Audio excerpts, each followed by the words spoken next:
प्रधानमंत्री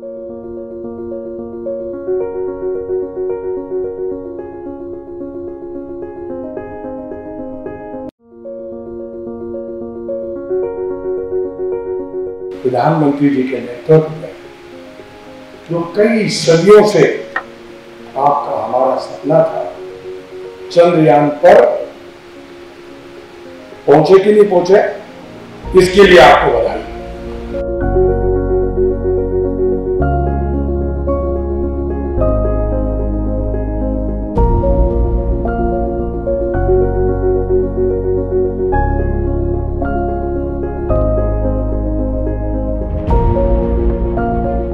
राष्ट्रीय अंतरिक्ष दिवस की आप सबको बहुत बहुत बधाई देता हूँ कि हम और उस अवसर पे हम एक महत्वपूर्ण विषय पे हम एक चर्चा करने के लिए, एक योजना बनाने के लिए हम लोग हैं यहाँ पर।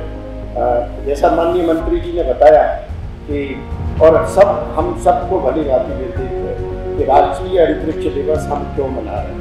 23 अगस्त 2023 को क्या घटित हुआ था और भारत ने उस अभूतपूर्व उपलब्धि कि हम चंद्रयान के माध्यम से चंद्रमा पर पहुंचे थे, वो भी दक्षिण ध्रुव पर पहुंचने वाले पहले देश थे। स्पेस के माध्यम से, टेक्नोलॉजी के माध्यम से जो स्केल चेंज हुआ है या एफिशिएंसी चेंज हुई है या क्वालिटी इंप्रूवमेंट हुआ है, दैट इज मार्वलस। तो आज से हम जो शुरुआत कर रहे हैं स्पेस डे की, बच्चों में, शहरों में इसमें अवेयरनेस बढ़ेगा, लोगों में इसके प्रति जागरूकता बढ़ने से उनको भविष्य में स्पेस टेक्नोलॉजी एक करियर के रूप में भी एक ऑप्शन समझ में आएगा। देख सकता हूँ कि हम लोग वाटर मैनेजमेंट में डील करते हैं, पर ये जो नया डायमेंशन है स्पेस टेक्नोलॉजी, इसका मैं छोटा सा उदाहरण दूंगा। जो हमारे टाइम में ये ड्रास्टिक परिवर्तन आया है। हमको कोई लाइब्रेरी झाबुआ के केबल प्रोजेक्ट से भेजना होता था तो that takes at least 10 to 12 hours. Jeep तैयार करो, आदमी को तैयार करो और उसके बाद उसको भेजो।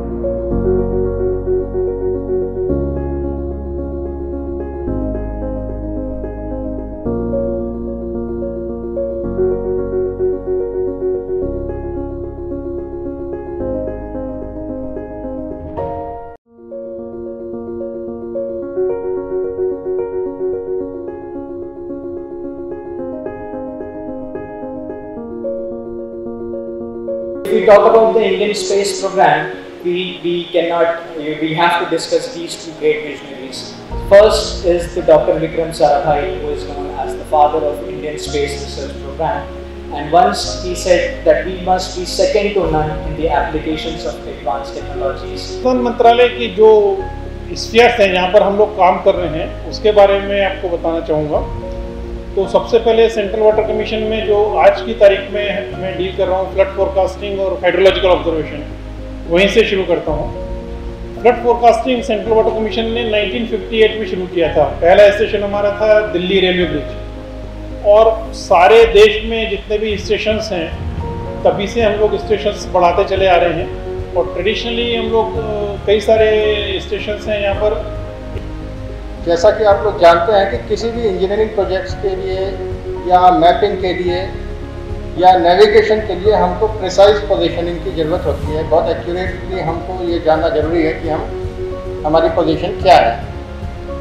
तो इस कड़ी में आज के दिन हमारे पास जो तकनीक अवेलेबल है, तो जनरली सभी लोग जीपीएस या जो कि अब क्योंकि जीपीएस अमेरिकन सैटेलाइट्स का नाम था, अमेरिकन सिस्टम का नाम था, तो उसको आजकल हम GNSS बोलते हैं, ग्लोबल नेविगेशन सैटेलाइट। पहला है develop database of water availability in river systems, reservoirs, canals and mapping the total water availability and water relations. The second is river bathymetry. Reservoir bathymetry is like we have more than 7,008 tabs अभी तक नहीं है। सब लोग अपने अपने domain में काम कर रहे हैं। तो हाइड्रोलॉजी प्रोजेक्ट के जो 4 मेन विजन है, 4 ऑब्जेक्टिव है, जिसमें पहला ऑब्जेक्टिव आता है कि development of monitoring system, monitoring network.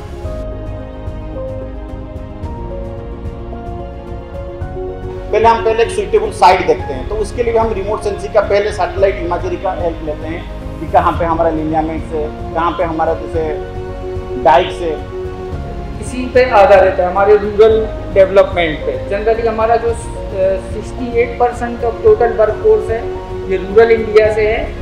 So as the topic of today's talk is for the space-based application for water resources. But for space science, I would like to say one thing, that it wouldn't be exaggeration if I say I hardly see any application domain. तो जिस ज़माने में मतलब समझिए आप satellite images के नाम पे कुछ भी नहीं था, मोबाइल नहीं था, कम्युनिकेशन टेक्निक नहीं थी, टेलीफोन का ज़माना था लैंडलाइन वाला, और टीवी भी हम एंटीना के सहारे देखते थे, मतलब माइक्रोवेव्स भी इतने डेवलप नहीं हुए। उस ज़माने से हम लोग रिमोट सेंसिंग एंड जीआईएस का उपयोग कर रहे हैं। पेपर प्रिंट आते थे, हार्ड कॉपीज होती थी, उसमें ट्रेसिंग फिल्म लगा करके कार्टोग्राफी करके उस ज़माने से हम लोग आज भी हमारे पास वो चीज़ें प्रिजर्व करी हुई रखी हैं। तो ये किस तरह से हाइड्रोलॉजी, जियोमॉर्फोलॉजी या अलग अलग विषय जो नदी के आसपास किए जा रहे हैं या जिन पर शोध या कार्य किया जा रहा है, उसका एक पक्ष उस समाज के साथ भी जुड़ा हुआ है जो नदी के किनारे बसता है, जिसकी आजीविका उस पर निर्भर करती है। तो एक ये बेसिक डिजाइन जो है, हम अगर पोलार डेल का देखें तो एक मेजर कंट्रोल रूम है। कंट्रोल रूम के लिए बेसिक कंपोनेंट्स है जहाँ पे सर्वर रहते हैं, एलईडी है, और जितने भी गेट्स हैं, इन गेट के लिए हम लोगों ने पीएलसी सिस्टम लगाए हुए हैं जो उसकी ओपनिंग और क्लोजिंग करने का काम करते हैं।